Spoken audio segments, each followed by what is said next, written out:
first round of the NFL draft ended last night, and as always, it brought chaos. Some teams didn't just fumble the bag, they may have messed up their team's future badly. So let's talk about 3 moves that happened last night that had me screaming at my TV. Now, we're not talking about bad players here. We're talking about front office decisions that make you wonder if the Wi-Fi was going out in their war rooms, because some of these just didn't make sense. Because look, talent is great, but if you're sabotaging your future from the inside, it may not be worth it in the end. So let's talk about the biggest news of the night. Jacksonville traded their number 5 pick to go up to number 2 to select Travis Hunter with the Cleveland Browns. Look, Travis is him. Electric, plays both ways of the ball. Like, this dude is elite talent and is a dog. But the Jaguars just gave up a bunch of picks like they're 1 pick away from the Super Bowl. Newsflash, they're not. Like, this team's got holes in their secondary, their O-line, they need a lot of depth, and they were just throwing picks away left and right like it was money at a strip club. So the haul was expensive, and normally you see a move like this if you're going up to draft a quarterback, because we know the impact of a quarterback and what it has on a team's future success. Like, what the heck were the Jags thinking? Trading all that just to move up 3 spots for a non-quarterback? It doesn't really make sense.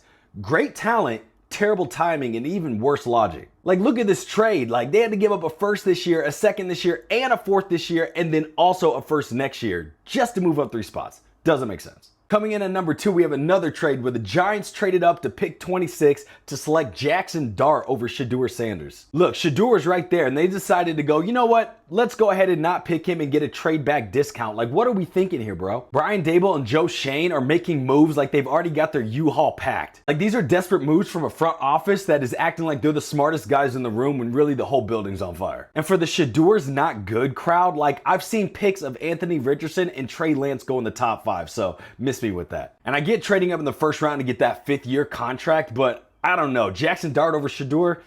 We'll have to wait and see. And finally, we have the Falcons trading into the first round and selecting James Pierce, the edge out of Tennessee. James Pierce has talent, sure, but his off-field red flags have been popping up left and right everywhere since college. And the Falcons gave up a future first to get him? I don't know. That seems like a dangerous game for a team that has a lot of holes to fill. I think what happened is James Pierce kept falling back and forth, and the Falcons were getting FOMO that he wasn't going to make it out of the first round.